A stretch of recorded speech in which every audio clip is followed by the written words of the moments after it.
Hello students. Today we will discuss about capacitance. Capacitance is a property of storing electric charge, and capacitor is a device on which electric charge may be stored so that it possesses electrical energy. Mathematically, the charge Q is directly proportional to potential V. Therefore, charge Q is equal to a constant C into V.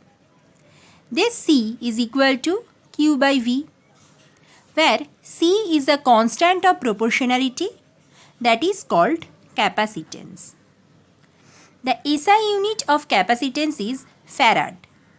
1 farad is equal to 1 coulomb divided by 1 volt, as C is equal to Q by V, and the SI unit of Q means charge is coulomb and SI unit of potential V is volt. The most commonly used capacitor is parallel plate capacitor. A parallel plate capacitor consists of two plain parallel conducting plates separated by a small distance d. Let the plate A be given a charge plus Q.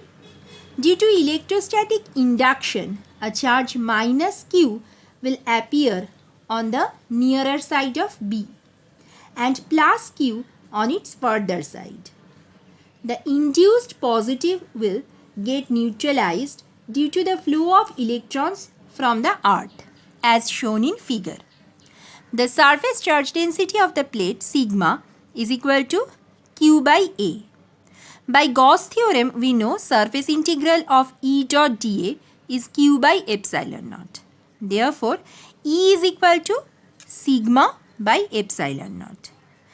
According to the definition of potential, V is equal to E into D.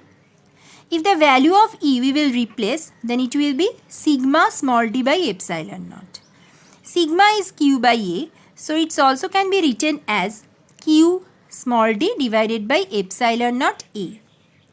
Therefore, C is equal to Q by V. It becomes epsilon naught A by D. So, the capacitance C of parallel plate capacitor depends on area of the plates, the distance between the plates, that is small d, and the permittivity of the medium between the two plates. If the space between plates filled with medium of dielectric constant or relative permittivity epsilon r, then C becomes epsilon naught into epsilon r into area capital A divided by small d, that is the distance between the two plates of parallel plate capacitor. The next topic is combination of capacitors. Capacitances in series. Three capacitors C1, C2 and C3 are connected here in series. So the charge Q is same for three capacitances, where the potentials are different, that is V1, V2 and V3. Let this is the equivalent capacitor. Its charge is Q, potential is V and the capacitance is C. We are using the basic equation of capacitance, that is Q is equal to CV. Therefore, V1 is equal to Q by C1, V2 is equal to Q by C2 and V3 is equal to Q by C3. The net potential V is equal to obviously V1 plus V2 plus V3. If we replace the values, it becomes Q by C1 plus Q by C2 plus Q by C3. And from the equivalent capacitor, we can say this V is equal to Q by C. Q can be cancelled out from both sides. So 1 by C is equal to 1 by C1 plus 1 by C2 plus 1 by C3. For n number of capacitors, 1 by C is equal to 1 by C1 plus 1 by C2 plus 1 by C3, and it will continue till n terms. Though it looks similar with the equation of parallel combinations of resistances. The next topic is capacitors in parallel. See the diagram. C1, C2 and C3, three capacitors are connected in parallel. Therefore, the charges are different, Q1, Q2 and Q3, Potential is same, that is V. This is the equivalent capacitor like the previous case. From the basic equation of capacitance, Q1 is equal to C1V, Q2 is equal to C2V and Q3 is equal to C3V. The total charge Q is equal to Q1 plus Q2 plus Q3. Q is equal to CV for the equivalent capacitor, and if we replace the value of Q1, Q2 and Q3, then it is C1V plus C2V plus C3V. So, V can be cancelled out from both sides. C is equal to C1 plus C2 plus C3. For n number of capacitors, it will continue till n terms, though it is similar with the series combination of resistances. The next topic is energy of a charged capacitor. When a cell is connected to a capacitor, charge flows from the cell to the capacitor. This process is called charging of capacitor. At any instant, there exists a potential difference between the plates. So, to transfer additional charge, work must be done. This work done is stored as electrical potential energy.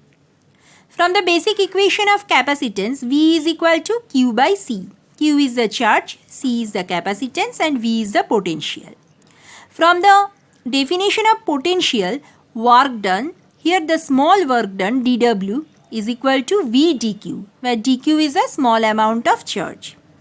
V can be replaced, it becomes Q by C dQ. So the total work done W, for that we are integrating the equation from 0 to the charge capital Q, Q by C dQ. C is constant here, so 1 by C, this term comes outside the integration. Q dQ, integration is Q square by 2, that we know from our mathematical knowledge. We are integrating from 0 to capital Q. So this term becomes Q square by 2C, capital Q here. If we replace Q is equal to CV, then also this equation becomes like half CV square, that is more convenient, is equal to, also can be written as Q by V into V square, means half Q into V. So, the term energy stored for capacitor or the total work done, say it is U, is equal to half CV square or half Q into V or Q square by 2C. These are the three different forms only. The next topic is dielectrics. Some materials do not conduct electricity, but still they transmit electrical effects. They are called dielectrics.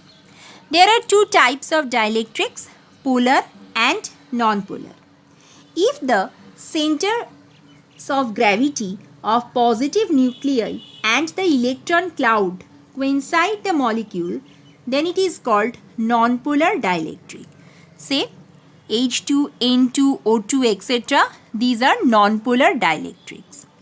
If the centers of gravity of positive nuclei and the electron cloud do not coincide, the molecule is called polar dielectric. The examples N2O, H2O, CO2, etc. Now we want to see if a dielectric slab is placed in between the plates of parallel plate capacitor. This is a parallel plate capacitor. In between that, the dielectric slab of thickness small t is introduced. Therefore, here positive charges are present. So here the negative charges are appeared. Again, on the other side, positive charges are appeared due to the presence of these negative charges. So here there are two electric fields. Field inside the dielectric is E and field without or before introduction of dielectric, that is say E0 or E0. Now see, field inside the dielectric, that is E, is equal to E0 by K, where K is the dielectric constant and E0, as I have said earlier, is a field before introduction of dielectric. According to the definition of potential, V is equal to Therefore, E0 into d minus t, as d minus t is a portion where dielectric is not there, plus E into T, where T is the thickness of the dielectric slab and E is the field inside the dielectric. We can write it like this: E0 into d minus t plus E can be replaced as E0 by k into t. E0 is taken common, so d minus t plus t by k, where k is the dielectric constant.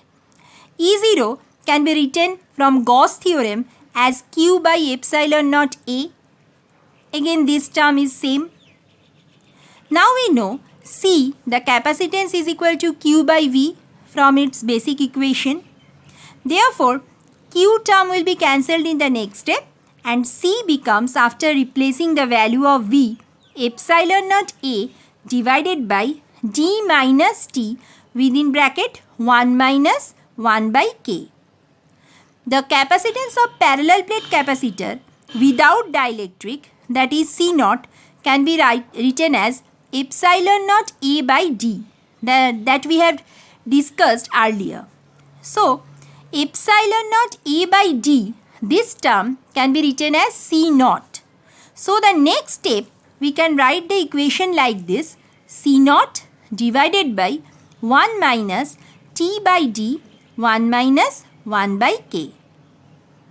If the space completely filled with dielectric, then this equation becomes C is equal to epsilon naught k into a by small d, as t is equal to d in this particular case.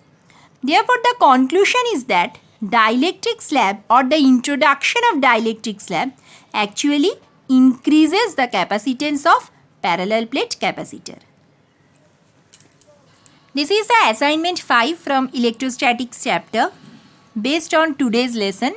If we have gone through properly the all topics that we have discussed today, then you can answer these questions and numericals easily.